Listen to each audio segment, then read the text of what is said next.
fog over Quang Tri that morning felt almost solid. A gray wall hanging over the rice fields and low hills near the demilitarized zone. I remember standing at the edge of landing zone Sharon, boots still wet with the night's dew, when the first distant thumps rolled across the darkness. At first it sounded like any other artillery in the distance. Then the sky over the city to the north began to flash, orange and white behind the clouds, and a second later the sound hit us like a door slamming in our chest. Rockets and mortars were falling on Quang Tri City and on the bases strung out along the line near the demilitarized zone, and the quiet Tet night was gone in an instant. Radios that had been silent a few minutes before suddenly erupted. Voices overlapped in English and Vietnamese, shouting call signs, grid coordinates, and half-finished sentences. One transmission cut through everything else, sharp and flat in tone. Quang Tri City under heavy attack. Multiple enemy units reported inside the city, civilians fleeing in all directions. I glanced back at the operations tent, where the light from a single lamp showed the big wall map. The demilitarized zone was just a narrow band of color on that map. A thin strip of land dividing north and south. Someone had drawn red arrows pushing down from the north. And in that moment it felt less like ink and more like reality pressing in on us. Out in the distance, the city itself was only a darker shape against the low clouds. But you could tell something terrible was happening there. You could see tracer rounds arcing up and down, and hear the low, continuous rumble of explosions. For weeks we had been told that Khe Sanh might be the main target, that the enemy wanted a big Dien Bien Phu in the hills near the Laotian border. Quang Tri, a small provincial capital on Highway 1, only a few dozen kilometers below the demilitarized zone, was not supposed to be the place where everything erupted. That is exactly what makes this story so important. How did a small provincial city near the demilitarized zone become one of the first major tests of the Tet Offensive, and a battle that many American soldiers would later remember as one of their sharpest fights in the northern part of South Vietnam? How did a place that felt like a rear area, a place for headquarters and supply convoys, suddenly turn into a front line overnight? To answer that, we need to look clearly at where and when this happened.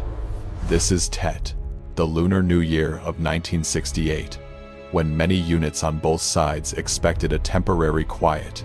The setting is Quang Tri City, often called the northern gateway to the demilitarized zone, a town whose very location made it a symbol.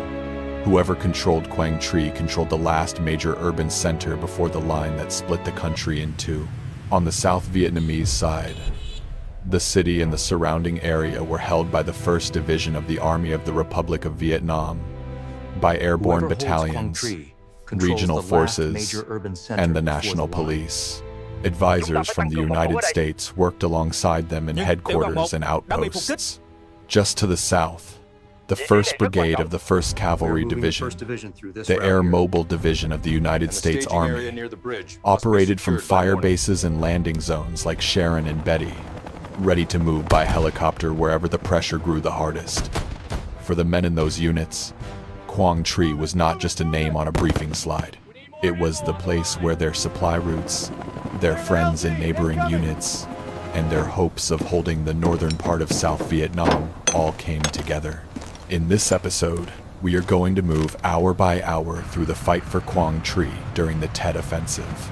We will follow the story from the moment North Vietnamese sappers slipped into the city under cover of darkness, through the first confused reports on the radio, and on to the decision to send in American air cavalry by helicopter from the rice fields to the east. We will listen to this battle through the ears of American soldiers and advisors who saw the demilitarized zone not as a line on a map, but as the edge of the world they were trying to hold. If you want clear, source-based stories from the Vietnam War, told from the ground level where American soldiers actually stood, consider subscribing to Vietnam War footage so you do not miss the next battle. Each episode is built carefully from documents, maps, and eyewitness accounts, and your support helps bring more of these complex stories to life. To understand why Quang Tri mattered so much to the men fighting near the demilitarized zone that night, we need to step back from the rockets and the fog for a moment. Before the first shells fell on the city, months of quiet movement and hard decisions had already set this battle in motion.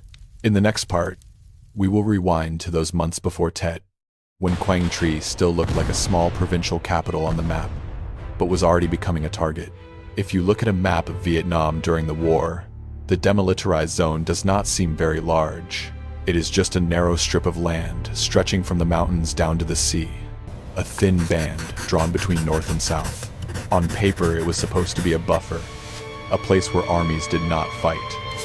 In reality, it became one of the most heavily shelled areas of the entire conflict. Artillery from both sides reached across that line almost every day. For American soldiers stationed in the northern provinces, the demilitarized zone was not an abstract concept. It was a direction in which the horizon always felt dangerous. South of that line, the first major province you reached was Quang Tri. Quang Tri province was the northernmost province of South Vietnam, and Quang Tri City was its capital. The town sat on Highway 1, the coastal road that ran the entire length of the country. It lay roughly 10 kilometers from the sea and about 25 kilometers below the demilitarized zone. From the air, it did not look like much, just a cluster of low buildings, a citadel from the old imperial days, and roads radiating out into rice fields and small villages. But for the men trying to hold the northern part of South Vietnam, Quang Tri was a gateway. Supplies, reinforcements, and convoys moved through it on their way to outposts like Con Thien and Gio Linh, and to the Marine and Army units trying to keep Route 9 open toward Khe Sanh. From the perspective of American soldiers, Quang Tri was not only a dot on a map, it was the place you passed through on your way to a fire base, the town where you saw convoys refuel, the provincial capital where advisors lived and worked alongside South Vietnamese officers. If the demilitarized zone was the fragile edge of the front, Quang Tri was the hinge that helped keep that edge supplied and connected. The enemy had tested that hinge before. In April 1967, months before Tet, North Vietnamese forces had already struck Quang Tri City.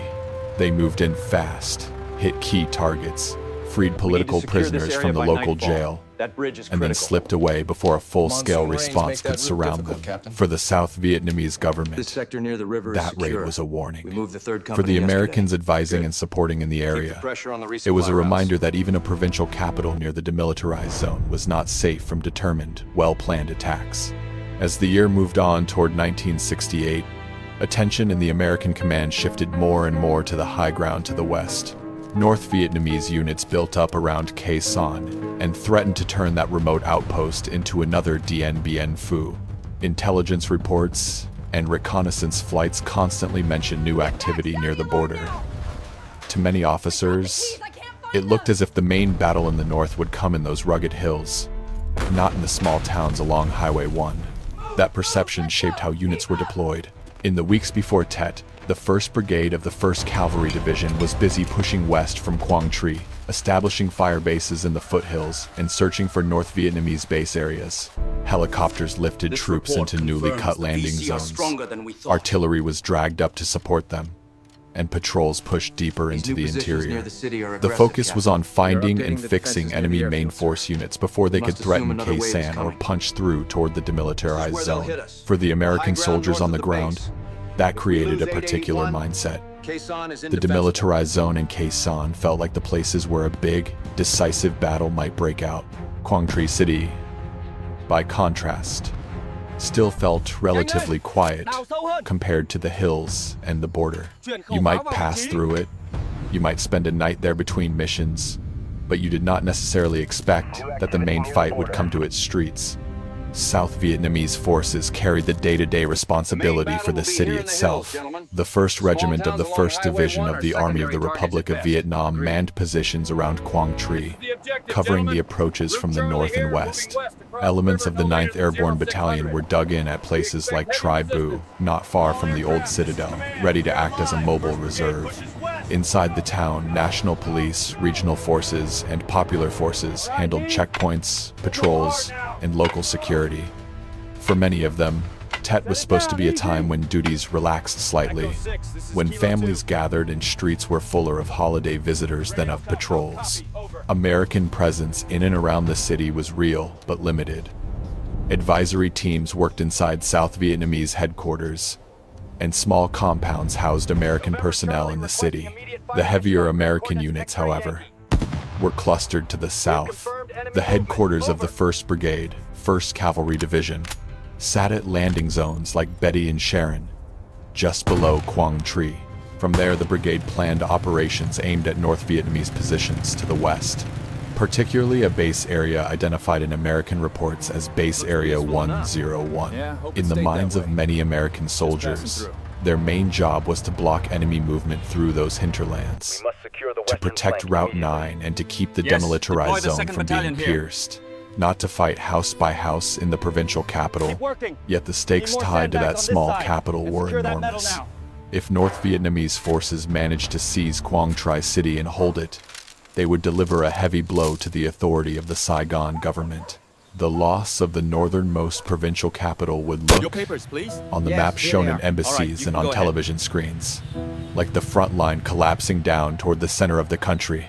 Symbolism mattered, and Quang Tri carried a great deal of it. Beyond symbolism, there were practical reasons why Quang Tri could not be allowed to fall. From inside the city and its surroundings, long-range guns could reach American and South Vietnamese positions near the demilitarized zone more easily. Control of Quang Tri and the surrounding road network would make it possible to cut Highway 1, to isolate outposts along the border, and to complicate any effort to reinforce Khe Sanh or other bases further west. For American soldiers looking at that map with the thin strip of the demilitarized zone at the top and Quang Tri just beneath it, the logic was simple. If the city went down, everything along the line would suddenly feel exposed. That is why, when the first rockets slammed into Quang Tri on the night of 30 January, most Americans in the area were still thinking about Khe Sanh. Their plans, their patrol routes, and their briefings had all pointed them toward the hills.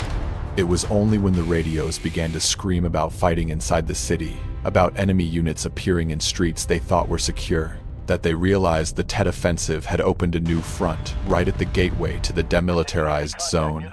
The assault on Quang Tri did not begin with a roar. It began quietly, with shadows moving where no one expected them. On the evening of the 30th of January, as most of the town settled into what was supposed to be a holiday night, small teams of North Vietnamese sappers slipped toward the city. They were from a special unit, the 10th Sapper Battalion, trained to move in the dark and blend into crowds. Dressed like civilians, they passed along footpaths and dikes, through graveyards, and along the banks of the Tha Chan River. Some hid in empty houses and shop fronts, others in cemeteries and patches of brush along the roads. For hours they waited, listening to the ordinary sounds of a Vietnamese town on the eve of Tet, knowing that at a specific time they would emerge and try to tear open the city's defenses from the inside. Out beyond the town, larger formations were still on the march. Battalions from the reinforced 812th Regiment were pushing south in the dark, moving through flooded fields and swollen streams. Heavy rain and rising water slowed them down, forcing them to detour, to feel their way along unfamiliar ground. Units that were supposed to be in position by 2 in the morning were still wading through knee-deep water closer to 4. The plan on paper had called for sappers, infantry, rocket batteries, and mortars to strike together, overwhelming the city's outer defenses and inner strongpoints in a single violent rush. In reality, only part of that wave arrived on time. For the American advisors traveling with the South Vietnamese airborne, that delay created a strange, unsettling feeling. In the early hours of the 31st, they began to hear explosions and small arms fire coming from the city, the kind of sharp, concentrated sounds that did not match random celebratory gunfire. Sappers were hitting communications points and small installations inside Quang Tri even before the main regimental force had closed in. Yet out on the approaches, there were still long stretches of silence. The advisors and their Vietnamese counterparts traded glances in the dark. Something was beginning, but the rhythm was wrong. It did not match the textbook patterns they had studied in briefing rooms. It felt like an attack that had started too early in one place and too late in another. As the night wore on and the rain kept falling, the scattered pieces of the plan finally began to collide with the defenders. To the northeast of Quang Tri, in the village of Tri Buu, a company of the 9th Airborne Battalion held positions that looked, on most days, like a routine northern outpost. In the first hours of Tet, that village became a shock absorber for the city. A main force North Vietnamese battalion moving to attack the citadel ran straight into the paratroopers. A sharp firefight exploded in the dark. Tracers stitched through gardens and along low walls. Mortars thumped, and men on both sides shouted over the noise. The airborne company was nearly destroyed holding that line, and an American advisor was killed there. But their stand forced the attackers to slow down and fight, instead of sweeping directly into the heart of Quang Tri. Inside the town, the battle took on a different shape. National police units, regional forces, and local militia scrambled to their posts as rockets and shells hit the city. Some of the sappers who had infiltrated earlier tried to reach key facilities, but they found themselves facing armed policemen and hastily organized defensive positions, instead of the confusion they had hoped for. In narrow alleys and along dimly lit streets, small groups of South Vietnamese defenders fired from doorways and corners, then fell back toward stronger positions near the citadel and government buildings. For many of them, this was not the jungle war they had trained for. It was a close, confusing fight in the middle of their own neighborhoods. In the American advisory compounds scattered around the city, the first warning many men received came as rockets slammed in nearby.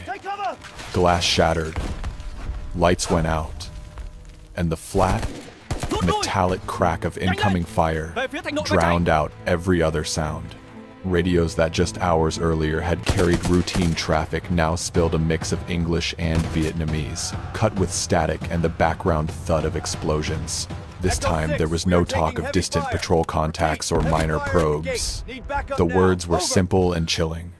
Enemy inside the city.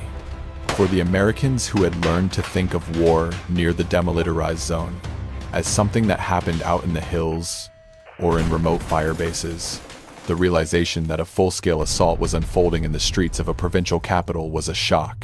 By dawn on the 31st, the situation around Quang Tri was still chaotic. Some enemy units had pushed into parts of the city and the surrounding villages. Others were locked in fights with South Vietnamese battalions trying to move toward the capital. The defenders had taken serious losses, but they had not collapsed. They were still on the radio, still calling for help, still holding key positions. The question was how long they could continue to do so without outside support. Around midday, that question came to a head in a series of urgent meetings. In a headquarters south of the city, the senior American advisor to the provincial chief, Robert Brewer, sat down with South Vietnamese commanders and Colonel Donald Rattan of the 1st Brigade, 1st Cavalry Division. Reports on the table painted a picture that was both alarming and incomplete. At least one North Vietnamese battalion was inside or on the edge of the city. Airborne companies that had held out through the night were barely hanging on. South Vietnamese infantry battalions moving from the north and south had been hit by blocking forces and ambushes, and were struggling to close the distance. Fog and low clouds had limited air support in the early hours, and many American units were still committed to fire bases and missions west of Quang Tri. For the men in that room, the choice was stark. They could leave the bulk of the 1st Cavalry tied up in the hills, continuing to hunt for base areas, or they could accept the risk of shutting down those operations and commit their airmobile battalions to a rapid strike on the outskirts of Quang Tri itself. In that conversation, the city was not just a cluster of streets. It was the northernmost provincial capital of South Vietnam, the symbol of government authority near the demilitarized zone, and a road hub whose loss would make everything along the line more vulnerable. The decision was made. The newly established fire bases would be closed, and cavalry battalions would be pulled out and sent by helicopter to cut off and hammer the attacking regiments. Orders went out to the 1st Battalion of the 12th Cavalry and the 1st Battalion of the 5th Cavalry.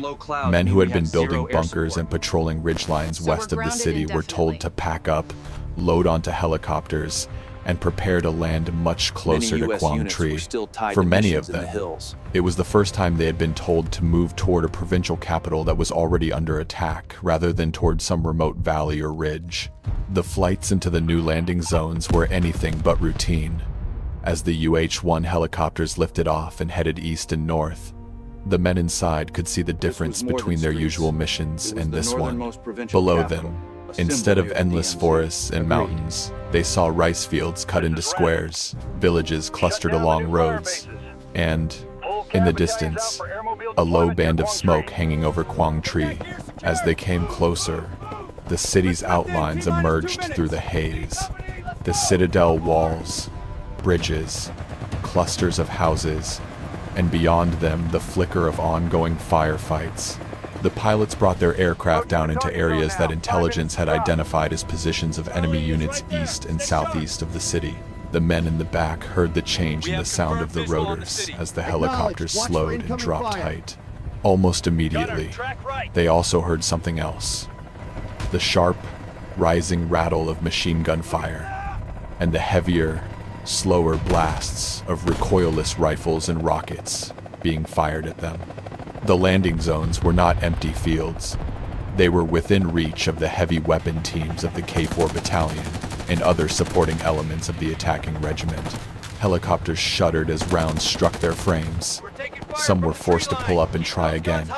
Others managed to get their troops on the ground under fire.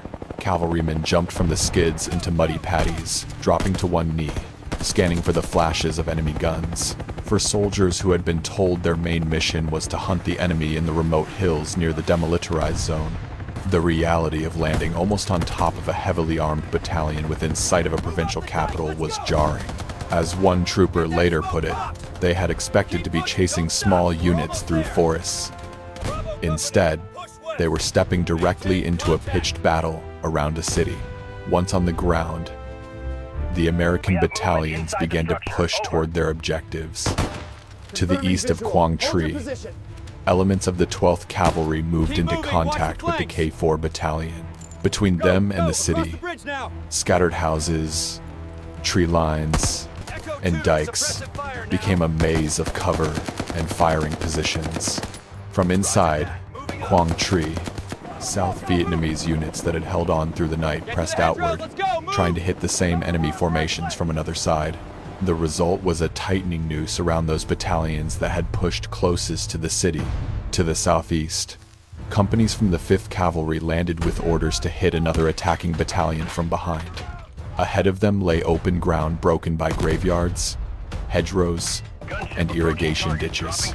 Somewhere beyond those features were the North Vietnamese troops who had spent the night and morning hammering at airborne positions in South Vietnamese headquarters. As cavalrymen moved forward, artillery from American and South Vietnamese batteries began to fall on suspected enemy positions. Overhead, helicopter gunships circled, firing rockets and machine guns into tree lines and bunkers that had been identified by forward observers and by the men on the ground.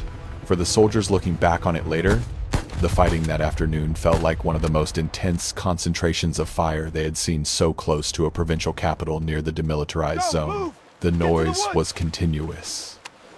Artillery outgoing and incoming, the chopping bursts of automatic weapons, the rising and falling roar of rockets, clouds of dust, smoke, and mist blurred the line between the edge of the city and the farmland around it. In that confusion, the coordinated pressure from inside and outside the city began to break the attacking regiment apart. Units that had already taken losses in the night clashes around Tri Buu and in the streets of Quang Tri could not withstand sustained hits from both the South Vietnamese defenders and the newly arrived cavalry battalions. By late afternoon on the 31st, the shape of the fight inside the city itself was starting to change. Much of the organized enemy presence within the citadel and central neighborhoods had been pushed out or forced to retreat across the river. Small groups remained, some trying to blend in with civilians, others using rubble and damaged buildings as cover for last stands.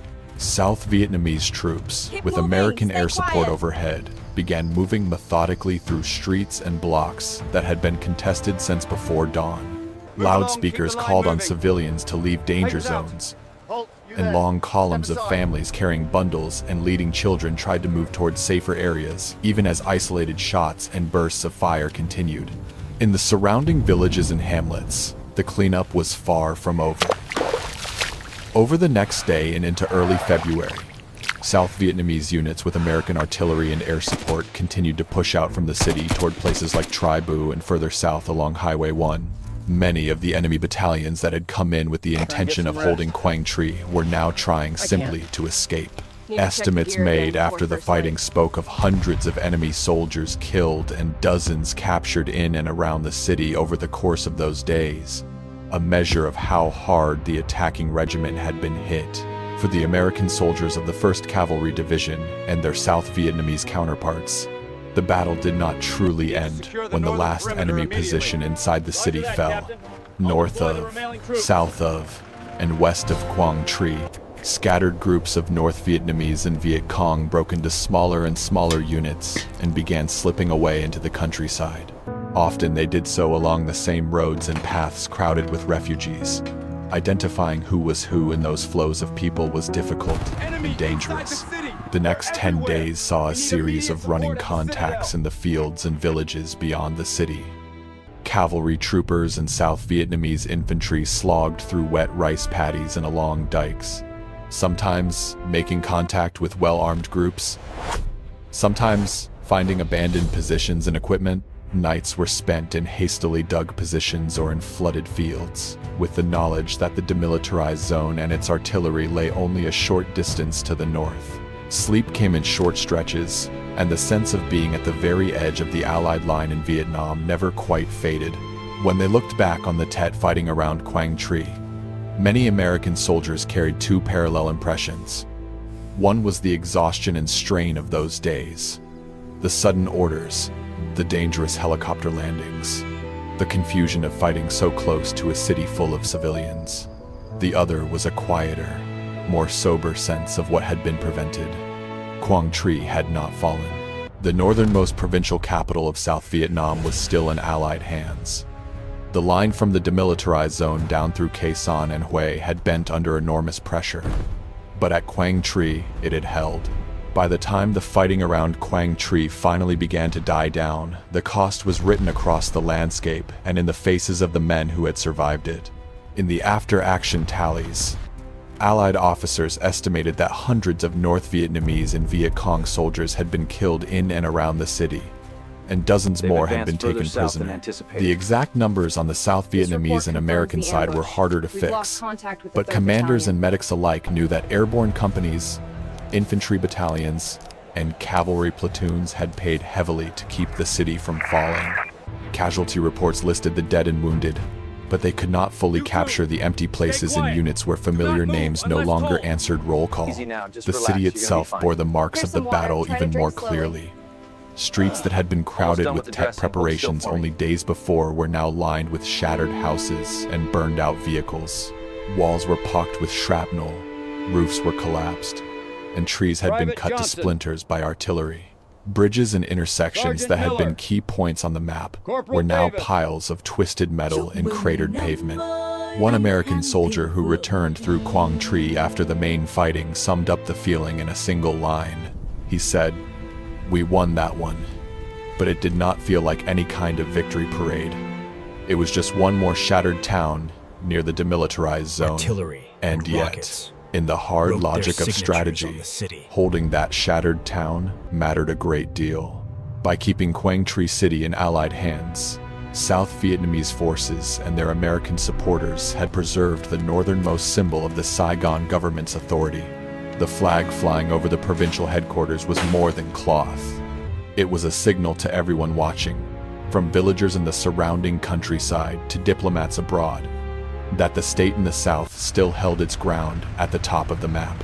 Highway 1, running past the city, remained open as a corridor for supplies and reinforcements, routes leading toward outposts along the demilitarized zone, and toward bases on the road to Khe Sanh. stayed connected rather than being cut by a solid enemy block. At a moment when the Tet Offensive was shaking cities and towns all across South Vietnam, that fact carried weight. For Allied commanders, the defense of Quang Tri helped free attention and resources for other fights, including the brutal battle for Hue further down the coast. For the soldiers who had been there, both American and South Vietnamese, it stood out as one of the few engagements during Tet in which a targeted provincial capital near the demilitarized zone did not fall, even briefly, into enemy hands. In quiet moments afterward, some of them expressed a simple, sober pride. Despite the shock, despite the losses, they had proved to themselves that they could still hold the line in the north today. The names are the same, but the scene around Quang Tri and the demilitarized zone is very different. The old citadel, once a focal point of fighting, is a historical site and a place of remembrance. Roads that were once within easy reach of artillery are now part of peaceful highways and bus routes. Visitors walk through museums, stand on old bunkers, and look out over fields that show no obvious trace of the shell holes and trenches that once scarred them. Guided tours follow routes that used to be patrol sectors, and markers explain battles that, for many decades, lived mainly in the memories of those who fought. For veterans who have returned, the experience can be quietly overwhelming. Some American soldiers have spoken of walking the streets of Quang Tri years later and struggling to connect the calm traffic and ordinary shops with their memories of smoke and radio calls. South Vietnamese veterans have described standing near the citadel or along the river and feeling both pride and sorrow, knowing how much was risked and how much was lost to keep the city from falling. If this episode helped you see the Battle of Quang Tri and the fight for the demilitarized zone from the ground where American soldiers actually stood, please like this video, share it with someone who cares about history, and subscribe to Vietnam War footage. In our next battle, we will move just down Highway 1 into another brutal fight in the 1st Corps region, and once again follow the story from the men on the line outward to the larger war around them.